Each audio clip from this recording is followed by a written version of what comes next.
I'm Justin Martin, 34, and was married to Karen Martin Clements, 30, for 4 years. This is the tale of how I came to be hiding in plain sight. I met Karen Clements at a Saturday morning office party that I couldn't avoid. It was to introduce the new employees and to announce promotions. It was a celebration party. I was one of the people being given a promotion. My promotion was to a senior broker's chair at the brokerage firm where I work. My personal portfolio was ballooning, and I was well on the way to my first $1 million and a partnership at 27. My clients were doing very well also. Karen was on the arm of John Palmer, my chief competition for the next partnership. He was a major ass-kisser and very risk-averse, so while he seldom had big losses, his upside gains were only about 30% of what I did for my clients. As a consequence, my client list was growing and his was shrinking. He was and is an asshole that lets no slight to himself go unpunished. I disliked the jerk from the first day he joined the firm. His first statement after he was introduced for his promotion from associate to broker. "Good morning, people. I'm going to be the next partner within the next 2 years. I am also going to become the top producer here, so watch out." Well, that statement went over as if he had shit on the floor in front of the office door. One of the partners walked up to the podium and angrily grabbed his arm and took him into a cubicle to berate him in a private setting. He then raised his voice and everyone and their dates and spouses could hear. The first question was, "Do you want to be working here tomorrow?" before John could answer. If you do not go out there and offer a sincere apology to those people who have proven to be valuable employees, you will not be here tomorrow. You need to tone down your undeserved arrogance and start living up to the person you are in your own mind. You ain't there yet. He issued the apology and went back to the partner and whispered something to him. The partner nodded, and that was the last we saw of the asshole that day. He apparently went back to where he was living. He left Karen at the office. The rest of the promotions and awards were made, except for mine. My promotion was made last, and I was asked to say a few words. "Good morning. I know that you don't want a long-winded speech, but remember it is me speaking." That brought some chuckles. I need to thank our research people. They are the ones that helped me choose a strategy for each of my customers that I would not have received without their help. So, research, when the party is over, lunch is on me at O'Casey's. Then I walked back to join the party. Another of the partners came up to me and quietly told me that I would get my partnership when the next board meeting occurred. He also asked me to take the young lady that came with John to her home or wherever she needed to go. I went over to the young lady, who had not been introduced to the group, and introduced myself.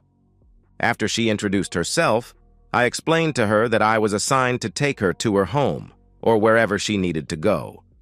I also told her with a slightly amusing smile, "That is the most pleasant assignment that I have been given in ages." She giggled. "Maybe not. I could be the Wicked Witch of the East, and you just haven't seen that side of me." "I doubt that very much. A fairy princess or a genie, but not a witch." That got a full belly laugh. Then she explained that she was John's cousin by marriage, and she had been dating John. She added that his words and actions today meant that she would not be dating him again. I took her back to her apartment. When I dropped her off, I laughed and explained that the condo I was leasing was just outside of her complex's fencing. I pointed to the building. She asked me if we could meet away from the office sometime. I said that I would like that, and we exchanged phone numbers. I headed back to the office and worked. John came to work the next morning and took his place in his cubicle. My old cubicle was next to his. He looked into the cubicle, probably to insult me again. Something he did with great regularity. He discovered the cubicle empty, and thinking I had quit or been fired, he stood by with a whoop and a fist pump only to see the sign painter putting my name on my new office. John was silent for the rest of the day. For that matter, he never gave me another verbal insult. I called Karen, and we made a date for the following weekend. We had a great time, and more discussion of her cousin. She told me that John was extremely angry when he called to inquire about how she got home from the party. When she told him that she was done with him and that I had rescued her from being stranded at the party, he ended the call. She went on to say that she hadn't talked to him since that call. We dated for about 6 months, and Karen was offered a promotion that she had worked hard for, but would require her to move away from the city. We had a goodbye dinner and a wonderful night in her apartment. Breakfast was entertaining, and she dragged me back to her apartment for a goodbye session. 2 years later, she returned with another promotion. She called me as soon as she arrived in town. We got together to have coffee and catch up. I explained that while I dated several nice ladies, none of them were Karen, and I was not intimate with any of them. Karen said basically the same thing. I told her of my promotion to full partner and of John quitting when the partnership was announced. Karen laughed and said, "John is and always has been said a legend in his own mind." Then she added, "Watch your back, Justin. John is not one to take a lost prize to someone else without trying for revenge." We made arrangements for additional dates. We began a courtship dance that lasted 18 months. I asked her to marry me, and she agreed. We both decided that we needed to protect our assets, so we had a prenuptial agreement drawn up. It protected each of our premarital assets and provided penalties for adultery and abuse. It also set conditions for custody of any children we might have. The wedding was great, and the reception was a fun and happy party. We honeymooned on a Caribbean cruise to the islands of Antigua, St. Kitts, and the U.S. Virgin Islands. We had a glorious trip and came home to my wedding present for my bride. It was a home on 80 acres in the little town of Pearson, MI. It was only about 25 minutes from my office in downtown GR, and only about 15 minutes from Karen's office in Cedar Springs. I did have the home in my name only, and the purchase date was several months before the wedding. I explained to Karen that the home was mine, and I had been setting it up for a family to live in as I expected to be a father when she was ready. She loved the place, especially when she saw the 6 horses that were in the corral. She chose a bay gelding as the horse she wanted. Maybe it would be more appropriate to say the bay chose her. He came right up to her when she went to lean on the top rail. I carried her over the threshold, and she took one look and started laughing. Every visible room was vacant except for catalog furniture pictures that were blown up to poster size. The kitchen had all new appliances, a card table, and 2 folding chairs. The bedroom, when we got to it, had a king-size mattress and box spring on the floor and 2 tall table lamps. I told her to buy what she wanted to furnish the house. Karen turned to me with a big smile and said, "Nice to see a well-furnished home. You nailed it. This place has all the essentials. I think I can supply us with some luxuries like bedroom, living room, and kitchen furniture, maybe even enough for the extra bedrooms and an in-home office." Then she grabbed my hand and dragged me toward the bed. Clothes flew in all directions, and a wonderful fun time was had by all. We had all of the normal ups and downs, the arguments, and the make-up sex. Things were great until about 18 months after we married. She started to become distant and unloving. We had a very big argument about nothing. She froze me out in our marriage bed.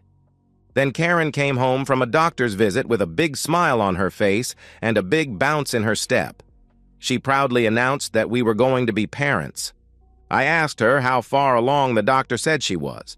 She said 6 or 8 weeks. I didn't at that time think something was amiss. Afterward, I had a moment of clarity. Later that night, I asked Karen again how far along she was supposed to be. She again said the doctor said 6 to 8 weeks. I got up and grabbed my clothes for the next day and went into the guest room. Karen obviously forgot the big argument that we had just over 3 months before. She had refused me sex for over 8 weeks. I knew then that something was rotten in Denmark. I was extremely pissed, and Karen seemed oblivious, except she did ask why I wasn't sleeping next to her. I refused to answer until I had a plan in place. A week later, things got even worse. I woke up normally with a major piss hard. Then when I went to piss, it felt like my banana was on fire. I had enough STI stories to figure out that I had a dose of the clap. I went to the health department and got tested. It came back positive for gonorrhea and, as icing on the cake, chlamydia. I listed all of my recent sexual partners on one line. There was only one name on the list, Karen. I talked to the people at the clinic and asked that they delay for 5 days talking to my wife. That would make it the next Wednesday. It would actually be 8 days. When they understood that it was my wife, they agreed. I drove toward home in an awful mood.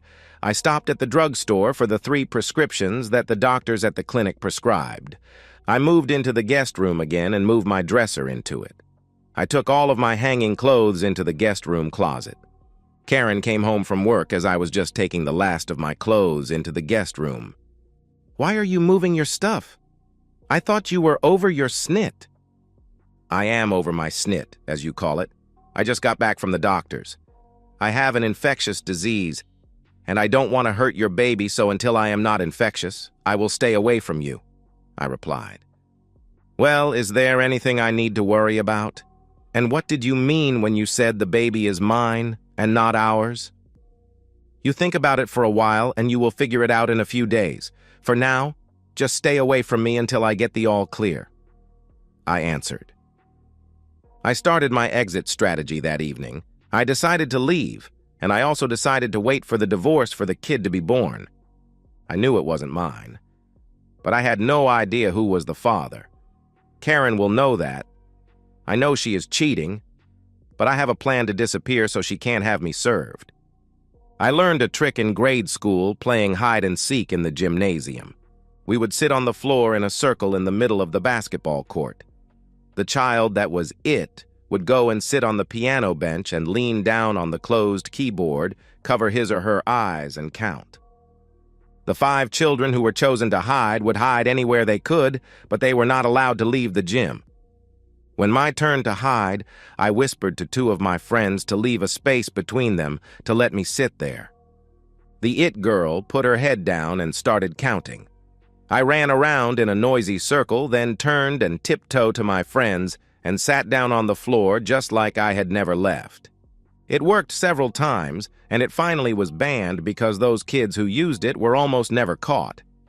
I had an idea that would allow me to hide in plain sight. It didn't involve a name change. It didn't require surgery. It didn't even require me to leave the area. It took me 3 days to start making my move. I had called in sick for the entire week and the next as soon as I discovered the disease. That Friday morning, I packed all of my stuff and went to an extended stay hotel. I contacted and arranged to have my house put on the market with an initial inspection next Thursday. Karen would know that I knew by then. She probably would scream bloody murder and accuse me in absentia of cheating on her. Her one blind spot in an otherwise almost perfect personality was that nothing was ever her fault. She refused to accept the blame for anything. She probably believes her baby was made by me. Cheating would mean she did something wrong. I knew that my leaving would vindicate in her mind that it was me that was wrong. But when the house and property were going on the market, she would understand that whether I was right or wrong, she was without a home and would have to find some place to live. If her sugar daddy or boyfriend or lover or whatever he was to her bought the property, then she could stay. But if the lover was as I suspected John from our first meeting, he doesn't have the means to buy the place. I was going to hide in plain sight, but I would not be recognizable. I kept up on the properties for sale in the county, and in nearby Langston, an Amish family was moving to a bigger farm, and because no one in the Amish community wanted to buy the place, they put it on the open market.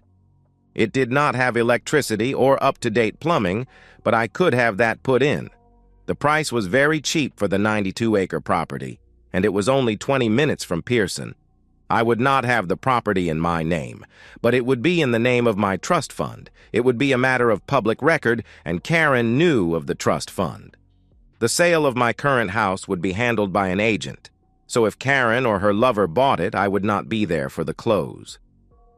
I sold my partnership back to the brokerage, cashed out my personal bank accounts, and had my stocks assigned to the trust. I had a couple of estate and criminal lawyers check to see that what I was doing was legal and that I could not be compelled to give up assets in my trust. They assured me that while it was mean, it was legal.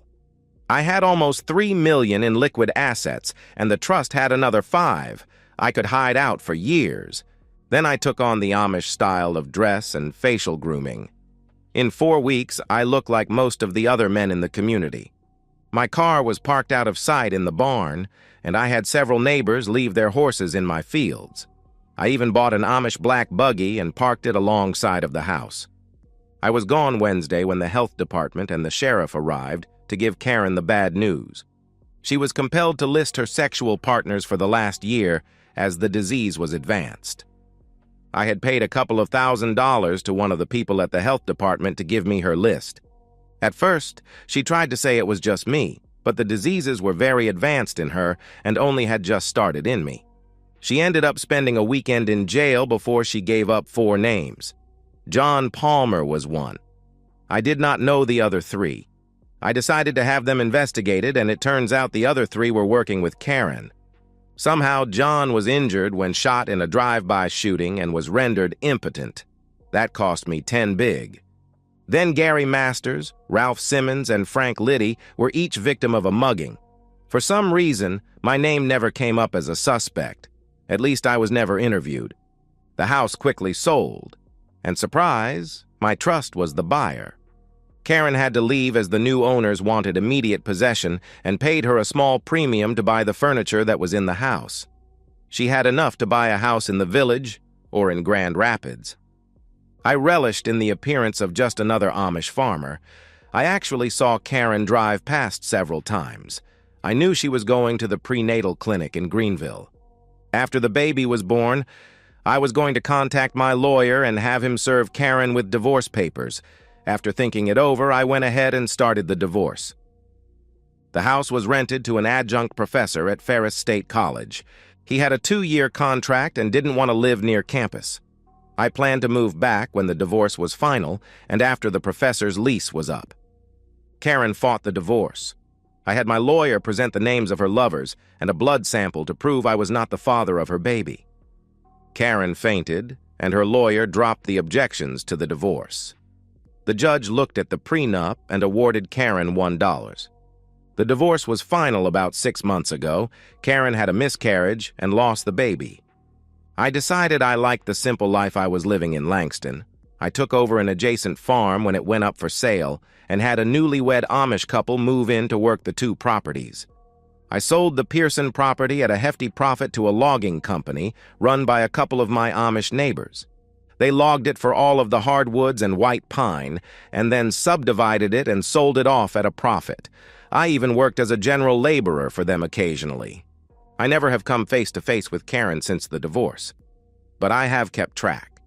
She must have had an epiphany as she was living like a nun, and only leaving the small house she bought for work and to go to the store. She never has visitors that I have found out about.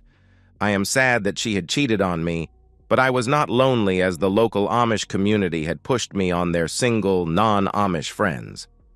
I have a couple of nice younger ladies that I entertain 1 or 2 weekends a month. They each know of the other as they are spinster sisters. I have invited them to move in with me.